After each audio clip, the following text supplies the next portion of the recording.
So hello there everybody, welcome back to another video, and in today's video we're going to be going over everything new in the new Minecraft 1.17 Caves and Cliffs update for Bedrock Edition. So one of the new mobs that they added to the game was these animals called the axolotls. As you can see, they are water creatures that can be held in a bucket and also a spawn egg. We can go spawn one here on land, or maybe one right here. Oh, there's a cute little pink one. And now these guys cannot be tamed, but they will follow you if you hold a bucket of tropical fish. As you can see, he will follow me around forever and ever because I have this bucket up, and they look kind of cool when they swim around. Of course, if I put it down, they're going to go around. And what they will actually do is they will actually attack like fish. As you can see, attacking fish. They'll attack squids and drowned and guardians. So we can put him right here, and boom, he's going to attack the drowned right there. They're going to fight just a little bit. Oh, that right there is a naturally spawning one. They spawn down in these caves. Oh, perfect right here. When they are almost killed, as you guys can see, they will go and they will play dead like he is doing right now until he heals up, and then bang, he's ready to go. So I don't know if it's actually possible for mobs and whatnot to kill these guys. As you can see, he hits them, and then boom, what does he do? He just goes in this play dead type mode. He gets a bunch of health and stuff. No other mobs will attack him until he's back up. And then as soon as he's back up, he will go ahead and go right back after them. These axolotls will also follow you around on land if you have a bucket of tropical fish. So as you can see, he's going to try and come up here, and he can make it up here. Come on, buddy. There you go. And they can walk around and stuff on land, but they can only be out of the water for a few minutes before they start to dry out. And so yeah, after a few minutes of being on land, these guys will start to dry out, and then they will start to take damage, and they will eventually die if you don't put them back in the water soon enough. And then of course, you can attach these guys to leads if you want, and then just go ahead and bring them out in the water, and then you have your own little squad to swim around with you and kill all the fish in the area. Yeah, that's pretty much it for these axolotls. They are just these cool little creatures that they added. And so sticking with the topic of water creatures that they added the glow squid. I'm sure, as you guys all know, when you spawn them in, they look kind of cool. They do glow, obviously, that's their whole name. So yeah, they look kind of cool. They don't really attack mobs or creatures or anything like that. They're just like the normal squids. And then when you go ahead and kill them, you'll get these glow ink sets. And man, they will throw a whole bunch of ink at you, by the way. So as you can see, when they attack them, they'll throw a whole bunch of ink at you to try and distract you. And they will actually lose their color for a second until they fully regain all that ink back. So that's a cool little feature. But if we go ahead and get rid of this guy real fast, as you can see, they will drop these glow ink sacks. And these things are kind of cool because they can be used on item frames to make glowing item frames, and you can put stuff in them. They kind of have this background glow, which I guess is kind of cool. As you can see, they do glow a little bit more and stand out a little bit more compared to the normal item frames at night. And also, you're supposed to be able to use these glow ink sacks on these signs, and all of your text will glow. But it does not seem like that's working right now. Either I'm doing something wrong, I can't figure it out because I'm using left trigger and I tried throwing it on it and all that stuff, but it just does not seem to be working. But supposedly you're supposed to be able to use it on these signs and all the words will glow and light up. Keeping with the new animals in the update, we have ourselves the goats, as you guys all know. These guys can be milked for some milk, just like you would get for normal cows if you use a bucket on them. If you want to breed these goats, you can go ahead and grab yourself some wheat, and the goats will follow you. They are kind of similar to cows in that regard. If you just both feed them that, they will go ahead and make ourselves a baby goat. Bang, as you can just see right there. Oh, he's such a itty bitty tiny little goat guy. As you guys can see too, these goats are pretty fast and they can jump really high apparently. These guys can move really fast, and these goats will actually take a lot less fall damage compared to other mobs. So if we're going to build this up a whole lot, I don't even know how high this is. That's pretty high though, right? Like a normal cow in Minecraft would not survive this. But if we have a goat and we throw them off, they'll survive since they take such reduced fall damage. And also, as of right now, when you kill a goat, they don't seem to drop really anything at all. And so as you guys can see, they also added this thing called powdered snow, which can be picked up in these buckets. They are of course found in like the extreme hilly biomes and stuff like that are made out of the snow, which is also the same place that you can find goats and stuff at. And one cool thing about these goats is that these goats will never walk on this powdered snow. They just know, I mean, you can push them into it. And as you can see, they will go ahead and fall down just like all the other mobs. And as you can see, eventually the mob will start taking damage if they are in that powdered snow for long enough. It'll start freezing them the same way it'll do that to the player. So watch, if I go ahead and go in this powdered snow, I will start freezing. You can see there's all those little effects around the screen. I'll move very slow, and I can't exactly jump out of it. As you can see, I can't jump at all. This is me spamming jump. You can't jump out. Well, you can't even jump out, it seems like. Yeah. You can't jump out of this, so you can break it, so you can just go ahead and dig your way out of the snow like that. And yeah, this looks exactly the same as normal snow does. So as you can see, this right here is a block of the normal snow, and this right here is a block of the powdered snow. They look very similar. And look at that. You really can't tell the difference between that and that. So if you're just running along, the snow, and eventually you just find one of these powdered snows and fall in them, it could totally kill your character. And also, as you guys can see, when we go in survival mode and then we fall into it, if we don't get out fast enough, it will eventually, just like the goat, just give it a second, and will start to kill us. As you can see, our little hotbar turns frozen. Of course, all you gotta do is just mine it to get out of it, and then you'll be fine.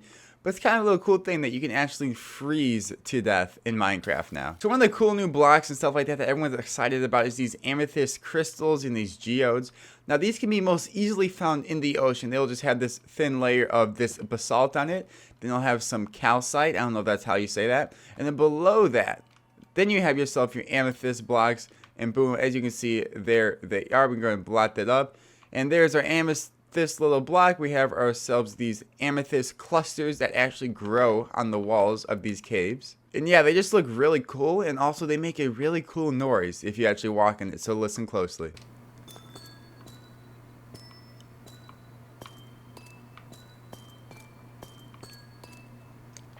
So yeah, I think that's a really cool little noise to use, and maybe I'll have to use this in some of my builds. But I could see it eventually getting annoying after a while, but these little caves that you find are kind of cool. Not caves, but these little geodes, these little circles full of these amethyst crystals are pretty dang cool. And so yeah, these blocks don't do a whole much besides give you them when they're mined, and then you can use them to make like cool little things. I guess you can't really craft them into all that much, except for these crystals that grow on the wall. When you break them, you will get these amethyst shards. And now these shards can actually only be used for one thing, and that is if you take 4 of these amethyst shards and put them in a crafting table with a block of glass, you'll actually get yourself some tinted glass. Now what's so special about this tinted glass? Well, it only comes in this one color, but the cool thing is that as you can see, you can still see through. It's completely transparent, but it does not allow light to go through. So as you can see, this is completely pitch black dark in here.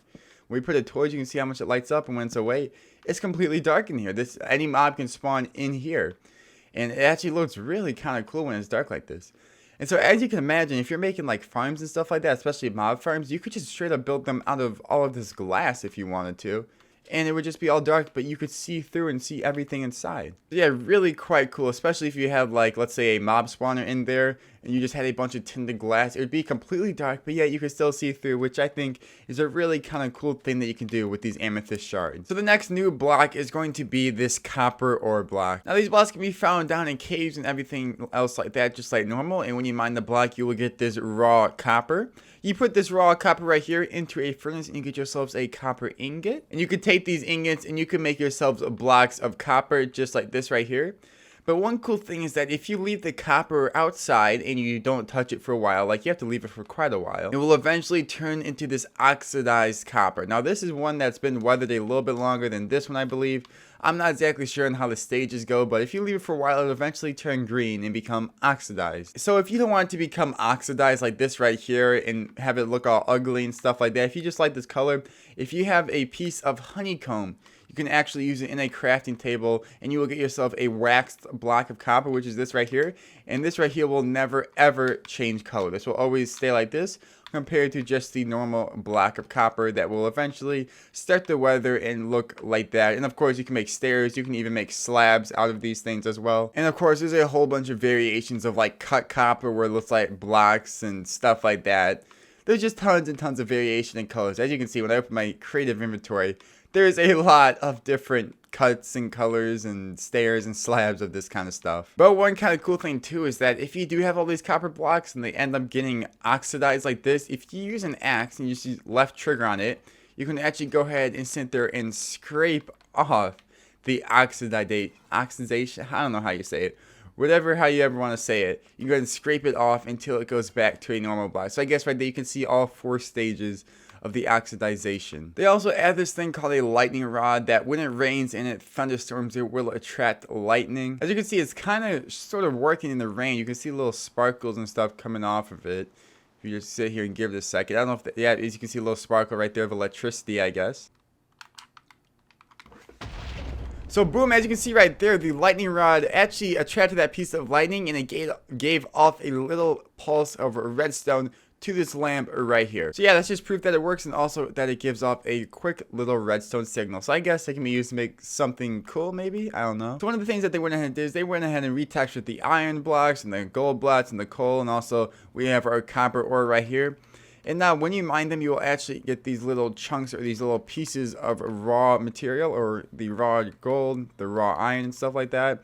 And so you may think that this is just like the same as before, because then you still put it in a furnace, and this is how you get your iron ingots. But it's actually quite a big buff, because now if you have yourself a fortune pick, you can actually get fortune. So as you can see, we have none in our inventory right now. We mined this, and boom, we just got 4 from that one block of iron. Same thing with gold right here. We mined 1 block, and we got 3.